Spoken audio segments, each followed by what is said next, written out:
जय हिंद साथियों। एग्जाम फतेह में आप सभी का स्वागत करता हूं। 31 जुलाई को आपकी यूपी लेखपाल की परीक्षा थी। मेहनत के साथ आप सभी लोगों ने यूपी लेखपाल की तैयारी की थी और भली भांति प्रकार से 31 जुलाई को यूपी लेखपाल की परीक्षा दी। अगर बात करें उसी दिन ऐसी खबरें, ऐसी सूचनाएं सामने आने लगी थी कि पेपर लीक हो चुका है, पेपर में बहुत ही ज्यादा धांधली हुई है। लेकिन कुछ ही दिन इस बाद इस तरह की खबरें जो थी आना बंद हो गई। यानी कि जो कुछ भी कमियां हो गई थी, जो कुछ भी अगर बात करें धांधली हुई थी, उन सभी लोगों को गिरफ्तार कर लिया गया उसी दिन या शायद उसके अगले दिन। ऐसी भी सूचनाएं आपके पास जरूर आई होंगी। लेकिन उसके बाद कुछ ही दिन के बाद इस प्रकार की ये जो यूपी लेखपाल में धांधली हुई, इस प्रकार की खबरें आना बंद हो गई। ठीक है। अब बच्चा यहाँ पर मैं आपको बताऊं, बच्चा बहुत ही परेशान है। वो कह रहा है कि मेरा इतना स्कोर है, मेरा इतना स्कोर है, मैं इस कैटेगरी से हूँ। वो कहता है मैं उस कैटेगरी से हूँ, मैं मेल हूँ, मैं फीमेल हूँ, मेरे इतने नंबर बन रहे हैं आंसर की के अकॉर्डिंग, ऑफिशियल वाली आंसर की के अकॉर्डिंग। तो क्या मेरा अंतिम रूप से सिलेक्शन हो जाएगा यूपी लेखपाल में या नहीं हो पाएगा? मुझे एक बार आप सब बता दीजिए कि यूपी लेखपाल में सिलेक्शन हो जाएगा नहीं हो जाएगा। तो यहाँ पर मैं आपको बताऊं, ये डेटा जो है, ये डेटा मेरा नहीं है, ये डेटा किसका है? रोजगार विद अंकित चैनल का है। अंकित भाटी सर के द्वारा ये डेटा लिया गया था। इसके आधार पर मैं आपको कट ऑफ बताने की कोशिश करूंगा और उम्मीद करता हूं कि वो कट ऑफ बिल्कुल सही साबित होगी। जो ऑफिशियल कट ऑफ आएगी उसमें और इसमें बहुत फर्क देखने को नहीं मिलेगा। हाँ, लेकिन पॉइंट्स में आपको देखने को मिलेंगे, जिसके 0.25 या 0.30 इतना कट ऑफ में फर्क देखने को मिल सकता है। इससे ज्यादा आपको फर्क देखने को नहीं मिलेगा। ठीक, और इसीलिए सर का ही कंटेंट है, इसलिए थंबनेल में अंकित भाटी सर जी की थंबनेल लगाया है, इसी वजह से उनका ही कंटेंट है ना। लेकिन इनके आधार पर, इस कंटेंट के आधार पर मैं कट ऑफ अपने हिसाब से बताऊंगा। तो सबसे पहले अगर हम लोग देखिए बात कर लेते हैं कि जो टोटल कैंडिडेट्स थे ना, टोटल कैंडिडेट्स नीचे लिखे हुए हैं। 7537 कैंडिडेट्स ने अपना अपना डेटा दिया है। बात करें मेल कितने कैंडिडेट थे, तो 6610 मेल कैंडिडेट थे, जिसमें से फीमेल कैंडिडेट्स कितने थे? 927 फीमेल कैंडिडेट्स ने अपना अपना डेटा यहाँ पर उपलब्ध कराया है। एक बहुत ही चौंकाने वाले आंकड़े यहाँ पर सामने आ रहे हैं। वो क्या है आप लोग देख सकते हैं। जो जनरल कैटेगरी देख रहे होगे, मेल की अगर हम लोग बात करें हैं, अनरिजर्व की अगर हम लोग बात करें, तो इसमें जो टोटल डेटा लड़कों का आया है वो 1160 लड़कों का डेटा आया है। इसमें 1160 लड़कों के कितने मार्क्स बन रहे हैं? एवरेज अगर देखा जाए तो 75.76 बन रहे हैं। यानी कि कई सारे लड़कों के इसके ऊपर भी मार्क्स होंगे और कई सारे लड़कों के इसके नीचे भी मार्क्स होंगे। तो ये बात आपको समझ में आ गई। ओबीसी की अगर बात करें, मैं आपको अभी कट ऑफ भी बताऊंगा इसकी, जो मैंने तैयार की है।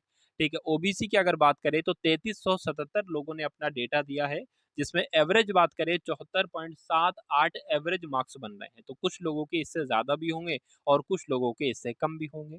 उसके बाद अगर बात करें एससी की, बात करें तो 738 लोगों ने अपना डेटा दिया है।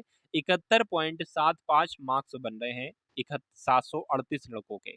एसटी की अगर हम लोग बात करें तो 42 लड़कों ने मात्र डेटा दिया है। 66.45 स्कोर यहाँ पर बन रहा है। कट ऑफ क्या होगी ये आपके सामने अभी मैं बताने की कोशिश करूंगा।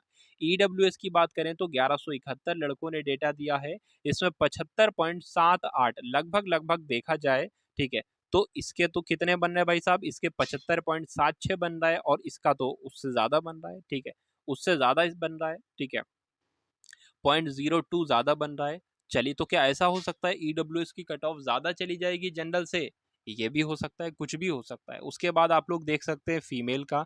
तो फीमेल की अगर हम लोग यहाँ पर बात करें तो अनरिजर्व की बात करें, 280 लड़कियों ने अपना डेटा दिया है, जिनके मार्क्स जो बन रहे हैं वो 72 के आसपास बन रहे हैं। ओबीसी की अगर बात करें, 484 लड़कों ने अपना डेटा दिया है, 484 लड़कियों ने अपना डेटा दिया है, जिनके मार्क्स बन रहे हैं 72.49। एससी के कितने के लड़कियों ने डेटा दिया है? 38 लड़कियों ने डेटा दिया है, मात्र 69.61 इनका स्कोर बन रहा है। और एसटी की बात करें तो 2 लड़कियों ने अपना डेटा दिया है, जिसका जो है वो 65 स्कोर बन रहा है। ईडब्ल्यूएस की बात करें तो 119 लड़कियों ने अपना डेटा दिया है, जिनके मार्क्स कितने बन रहे हैं? एवरेज 73.27 इनके एवरेज मार्क्स बन रहे हैं। तो अब कुल मिला के अगर हम लोग बात करें, टोटल कैंडिडेट्स मेल जो हैं उनका जो बन रहा है भाई 74.54 एवरेज मार्क्स बन रहे हैं। ठीक है, और टोटल कैंडिडेट्स जो फीमेल हैं उनका कितना बन रहा है भाई? उनका 72.41 एवरेज मार्क्स बन रहा है। तो इस प्रकार की अगर हम लोग बात करें दोनों का, अगर हम लोग बात करें, ठीक है, तो कितना बन जाएगा? टोटल कैंडिडेट्स 7537 लोग थे जिन्होंने अपना डेटा दिया है और इनके एवरेज मार्क्स कितने बन रहे हैं? 7458 बन रहे हैं। तो उस डेटा के आधार पर यहाँ पर मैंने यूपी लेखपाल की कट ऑफ बनाई है, ठीक है। मैंने क्या बनाई भाई? यूपी लेखपाल की कट ऑफ बनाई है, जनरल की, ओबीसी की, एससी और एसटी की। तो अगर बात करें जनरल के, अगर आपके 73 से लेके 76 के बीच नंबर हैं तो आप बिल्कुल सेफ हो। देखिए अगर हम लोग बात करें जो ग्रामीण परिवेश था ना वो सबके लिए नया था। ग्रामीण परिवेश लेखपाल की तैयारी से पहले आपने कभी नहीं पढ़ा था, ठीक है। ना आप सालों से उसको पढ़ते आ रहे थे, आपने ज़्यादा मेरे ख्याल से 3 से 4 महीने की ही ग्रामीण परिवेश की तैयारी की होगी, ठीक है। और अगर बात करें जैसे कि जीके हमेशा से इंसान पढ़ता आता है, ठीक है। हिंदी है, जीके है, जब से कंपटीशन के दौर में कदम रखता है तब से वो पढ़ता आता है। तो अगर बात करें ग्रामीण परिवेश जो आई थी परीक्षा में वो बिल्कुल अलग आई थी। हर बंदे ने अपने अनुभव के आधार पर उसी समय अपना दिमाग चलाकर क्या इसका सही उत्तर हो सकता है इसके आधार पर ही हर एक बंदे ने उसके उत्तर लगाए थे। हाँ, कुछ प्रश्न ऐसे थे जो वो पहले से पढ़ के गया था और वो फँस गए, लेकिन मैक्सिमम क्वेश्चन उसमें इस प्रकार से थे, इस तरह से थे कि अगर वो अपना माइंड लगाए तो ही वो उत्तर दे सकता है। जल्दबाज़ी में वो प्रश्न गलत हो जाते। तो 3-3 बार प्रश्न कई सारे लड़कों ने पढ़ा, उनको जो उत्तर सही लगा वो उन्होंने दिया है। तो ये भी एक कारण बनता है इसकी बहुत अधिक कट ऑफ नहीं जा सकती है, ये भी एक कारण बनता है क्योंकि 4 में से 1 सब्जेक्ट तो सबका ही लगभग बराबर है, कोई पढ़ के गया हो, ठीक है, आपने कितना पढ़ा होगा, ठीक है, खतौनी है, ये सब है, कई सारी सिलेबस है, तो इन सभी के आधार पर इसकी कट ऑफ 80-82 जाना मुश्किल है। देखिए बताने को तो बता सकती है कि अगर कुछ हुआ, ठीक है, तो जा सकती है। अगर मान लीजिए बहुत ज़्यादा इसमें धांधली होगी तो 80 या 85 भी कट ऑफ जा सकती है। अगर ये फेयर तरीके से हुई, बिल्कुल फेयर तरीके से हुई तो 73 से 76 के बीच अगर आपका स्कोर बन रहा है तो आप बिल्कुल सेफ ज़ोन में हो। ओबीसी की बात करें 70 से 73 अगर आपका स्कोर है तो आप बिल्कुल सेफ ज़ोन में हो। एससी और एसटी की बात करें तो अगर 60 के आस-पास भी आपका स्कोर है तब भी आप बिल्कुल सेफ ज़ोन में हो। फीमेल की अगर हम लोग बात करें, तो फीमेल की अगर हम लोग बात करें यहाँ पर जनरल वाला अगर कोई है फीमेल, ठीक है, 67 से लेकर 70 तक अगर आपके हैं तो आप बिल्कुल सेफ ज़ोन में हो। उसके बाद अगर हम लोग बात करें ओबीसी की में अगर कोई है 64 से 66 के बीच अगर किसी का स्कोर बन रहा है, तो वो बिल्कुल सेफ ज़ोन में है। और एससी एसटी की बात करें 55 के आस-पास अगर आपके मार्क्स बन रहे हैं, क्वेश्चन सही हो रहे हैं नेगेटिव मार्किंग लाकर, तो आप बिल्कुल सेफ ज़ोन में हैं, ठीक है। तो ये थी आपकी यूपी लेखपाल की कट ऑफ, ठीक है। इनके बीच अगर आपके मार्क्स बन रहे हो तो आप लोग रिजल्ट का इंतजार कीजिए, अन्यथा अगर इससे कम स्कोर आपका बन रहा है तो आप सभी लोग किसी अन्य परीक्षा की तैयारी करें। जैसे कि अभी ग्रुप डी की परीक्षा होने वाली है, ग्रुप डी की परीक्षा होने वाली क्या चल ही रही है, ग्रुप डी की परीक्षा हो सकता हो अगर आपका फेज 3 में एग्जाम हो या फेज 2 में एग्जाम हो, अंत में हो, ठीक है, तो आप सभी लोग उसकी तैयारी कर सकते हैं, ठीक है। क्योंकि फिर इस नौकरी को अगर आप लोग भूल जाइए अगर इससे कम आपका स्कोर बन रहा है। ये मैंने कम से कम कट ऑफ बनाई है, इससे कम कट ऑफ नहीं जा सकती है, ये बात बिल्कुल तय है, ठीक है।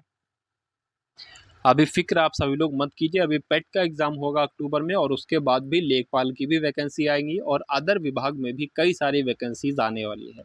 लेकिन बात वही है, इन सब चीज़ों में बहुत लंबा प्रोसेस लगता है, बहुत ही लंबा प्रोसेस इसमें लगता है। तो इस कॉम्पिटिशन में अगर आप लोग कदम रख रहे हो, तो सब्र एक बहुत ही अहम रोल निभाता है, सब्र बहुत ही ज़रूरी है, धैर्य बहुत ही ज़रूरी है आपका।